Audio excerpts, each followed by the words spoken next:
Good morning everyone, welcome to my foundation classes. तो अभी चल रहा है आपका द करंट अफेयर शो और आज डेट है 24 अप्रैल 2019। तो चलिए 24 अप्रैल 2019 का जो भी इंपॉर्टेंट करंट अफेयर्स है उन सभी को अभी हम लोग कवर करेंगे। तो आज का आपका पहला क्वेश्चन है, हाल ही में नासा ने सौरमंडल के किस ग्रह के बारे में अध्ययन रिपोर्ट जारी करते हुए कहा है कि इसका कोर सॉलिड है। तो किस ग्रह का रिपोर्ट अभी जारी किया गया नासा के द्वारा? तो यह है मरकरी। मरकरी जिसके बारे में अभी ये नासा ने एक रिपोर्ट जारी किया है। मरकरी जिसको हिंदी में हम लोग क्या बोलते हैं, बुध। ठीक है, इसका जो कोर है वह पूरी तरह से सॉलिड है और अभी भी इस पर शोध जारी है, ऐसा नासा ने कहा है।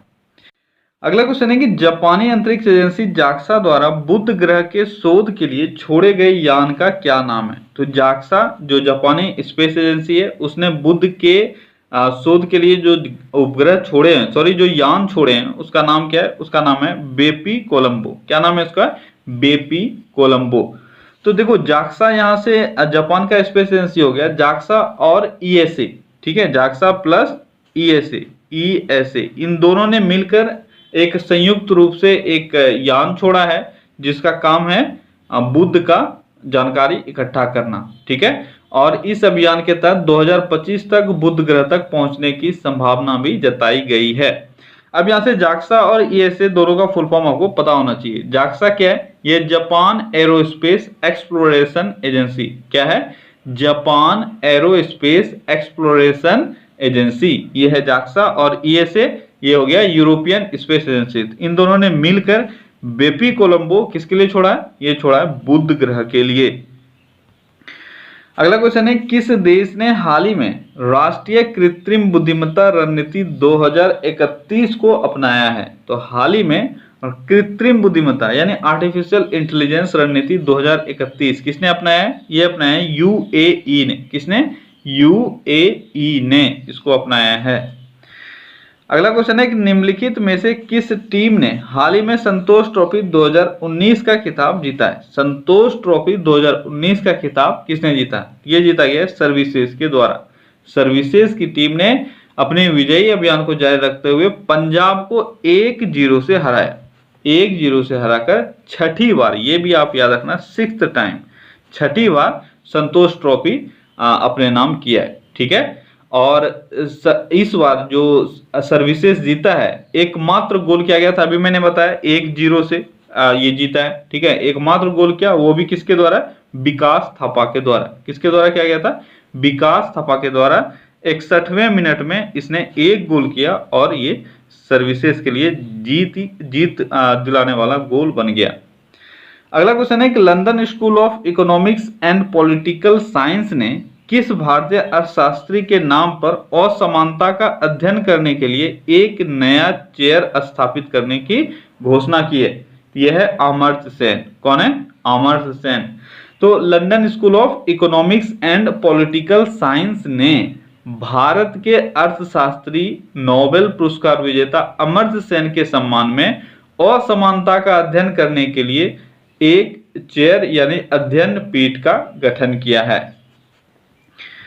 अगला क्वेश्चन है कि अमेरिका ने घोषणा की है कि वह इस साल 2 मई के बाद भारत समेत कितने देशों को ईरान से कच्चा तेल खरीदने की छूट नहीं देगा। जो अभी हाल ही में आपने देखा था कि ईरान से जो कच्चा तेल आयात किया जाता है उसको लेकर अमेरिका ने 8 देशों को छूट दिया हुआ था, लेकिन अब इन सारे छूट को फिर से रद्द कर दिया जाएगा। तो अमेरिका ने कितने देशों को छूट दिया था? 8 देशों को मैंने अभी आपको बताया। ठीक है, तो अमेरिका ने अभी घोषणा किया है कि वह इस साल 2 मई के बाद भारत समेत 8 देशों को ईरान से कच्चा तेल खरीदने की छूट नहीं देगा। ठीक है, अभी नवंबर 2018 में ही अमेरिका ने इस पर छूट दिया था, लेकिन अब छूट नहीं मिलेगा।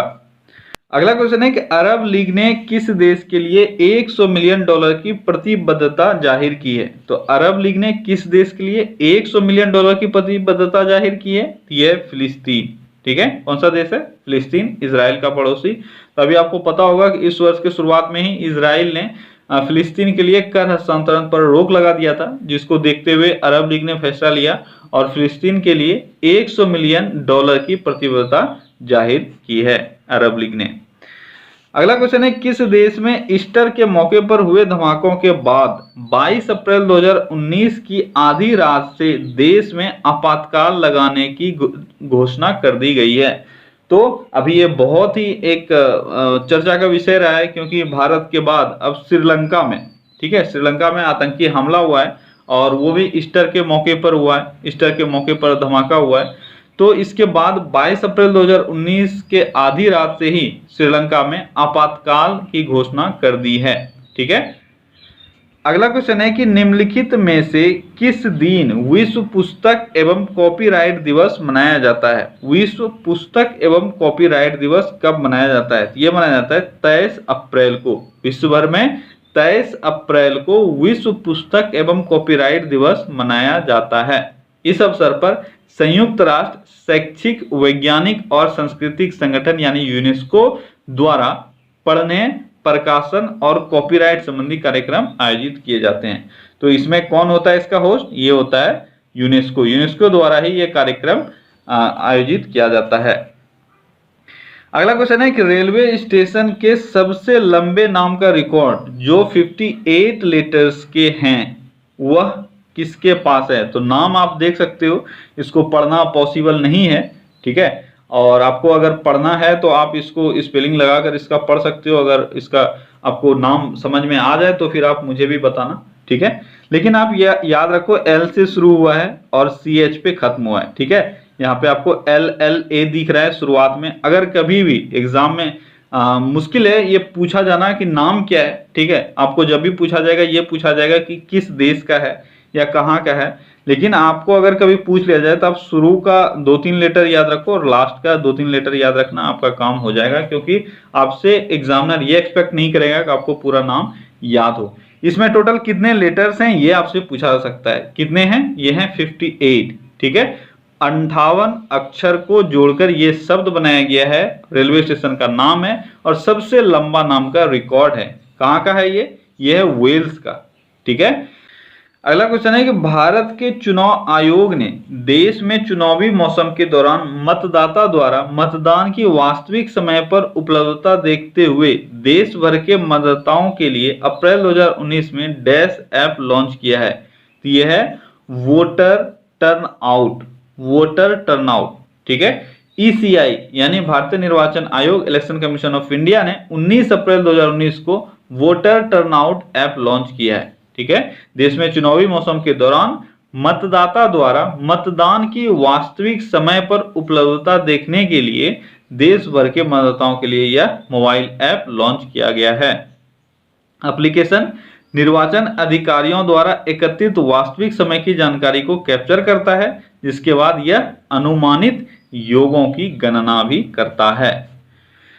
अगला क्वेश्चन है कि अप्रैल 2019 में fellow of the royal society यानी FRS के लिए किसे चुना गया है? Fellow of the royal society के लिए किनको चुना गया है? गगनदीप कांग, मंजुल भार्गव, अक्षय वेंकटेश, ये सभी। तो आपका आंसर है सभी, ठीक है। रॉयल सोसाइटी ऑफ लंदन ने वर्ष 2019 में अपनी फेलोशिप के लिए टोटल 51 प्रतिष्ठित वैज्ञानिकों की सूची की घोषणा की है।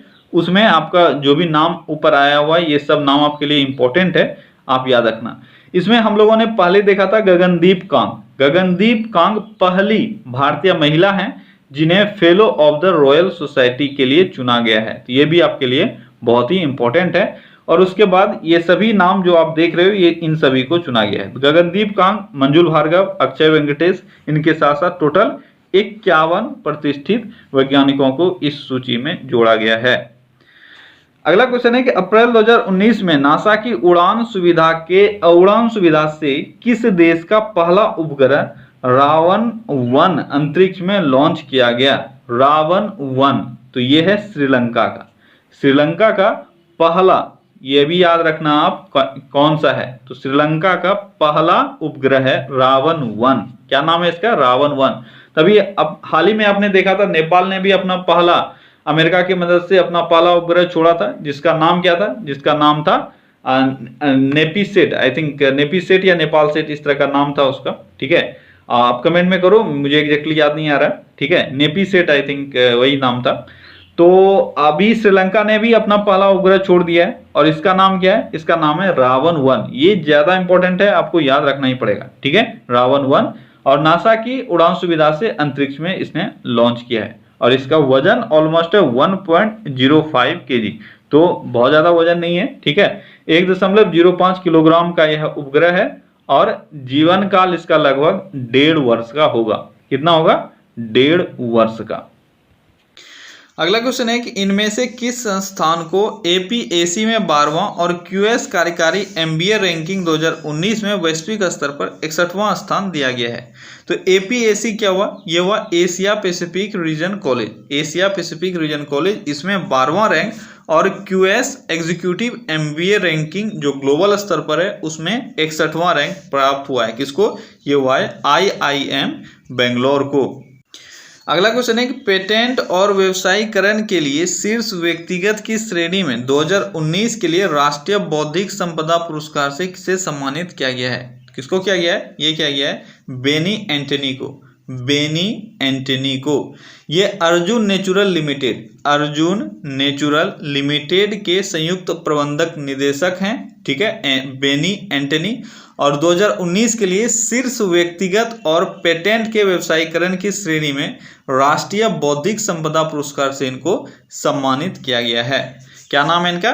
बेनी एंटनी। अगला क्वेश्चन है कि 2019 के कैंसर तत्परता सूचकांक यानी आईसीपी के सूचकांक में भारत की रैंक क्या है? तो कल भी मैंने आपको बताया था, इंपॉर्टेंट है, आपको याद रहना ही चाहिए। इसमें भारत का रैंक है 19। कौन सा रैंक है? 19। टोटल 28 देश को इसमें शामिल किया गया था और इसमें से आईसीपी में भारत का रैंक कौन सा है? ये है 19। मैंने आपको बताया था सबसे ऊपर कौन है? ये है ऑस्ट्रेलिया, उसके बाद है नीदरलैंड और उसके बाद है जर्मनी। अगला क्वेश्चन है कि 23 अप्रैल 2019 को डैश में वुहान में एशिया बैडमिंटन चैंपियनशिप शुरू हुआ। तो अब 23 अप्रैल 2019 को कहाँ एशिया बैडमिंटन चैंपियनशिप शुरू हुआ? ये हुआ चीन में। कहाँ हुआ? चीन के वुहान में एशिया बैडमिंटन चैंपियनशिप शुरू हुआ 23 अप्रैल 2019 को। अगला क्वेश्चन है कि एसबीआई के वर्तमान चेयरमैन कौन है? एसबीआई के वर्तमान चेयरमैन, तो एसबीआई के वर्तमान चेयरमैन कौन है? ये हैं रजनीश कुमार। कौन है? रजनीश कुमार। अच्छा, एसबीआई का गठन कब हुआ ये भी आपको पता होना चाहिए। तो एसबीआई का गठन हुआ है 1955 में। 1955 से पहले एक बैंक हुआ करता था जिसका नाम था इंपीरियल बैंक, ठीक है, इंपीरियल बैंक ऑफ इंडिया। इसका गठन हुआ था 1921 में। इसी इंपीरियल बैंक को चेंज करके स्टेट बैंक ऑफ इंडिया बनाया गया था 1955 में। अब यहाँ से इंपीरियल बैंक का अगर मैं चर्चा कर रहा हूँ तो आपको पता होना चाहिए इंपीरियल बैंक टोटल 3 बैंकों को मर्ज करके बनाया गया था। Bank of Kolkata, bank of Mumbai और बैंक ऑफ मद्रास, ठीक है। Bank of Mumbai, bank of Madras और बैंक ऑफ कोलकाता, इन तीनों को मर्ज करके 1921 में एक बैंक बनाया गया जिसका नाम रखा गया था इंपीरियल बैंक और इसी को चेंज करके 1955 में एसबीआई यानी स्टेट बैंक ऑफ इंडिया नाम दिया गया। इसका हेडक्वार्टर कहाँ है? इसका हेडक्वार्टर है मुंबई में और अभी इसके चेयरमैन कौन है? ये हैं रजनीश कुमार। अगला क्वेश्चन है कि आईसीआईसीआई बैंक के वर्तमान चेयरमैन कौन है? तो आईसीआईसीआई बैंक के वर्तमान चेयरमैन है गिरीश चंद्र चतुर्वेदी। क्या नाम है उनका? गिरीश चंद्र चतुर्वेदी। अब यहाँ से देखो आईसीआईसीआई बैंक का फुल फॉर्म आपको पता होना चाहिए। तो आईसीआईसीआई बैंक का फुल फॉर्म क्या है? यह है industrial credit and investment corporation of India. फिर से आप एक बार सुन लो, industrial credit and investment corporation of India, ये होता है आईसीआईसीआई का फुल फॉर्म। इसका गठन कब हुआ? इसका गठन हो गया 1994 में। इसका 1994 में गठन हुआ था। हेडक्वार्टर है मुंबई और इसके चेयरमैन अभी कौन है? इसके चेयरमैन है गिरीश चंद्र चतुर्वेदी। एमडी और सीईओ ये भी आपको याद रखना है क्योंकि इसमें आपको कन्फ्यूजन हो सकता है। इसके एमडी और सीईओ कौन है? ये हैं संदीप बख्शी।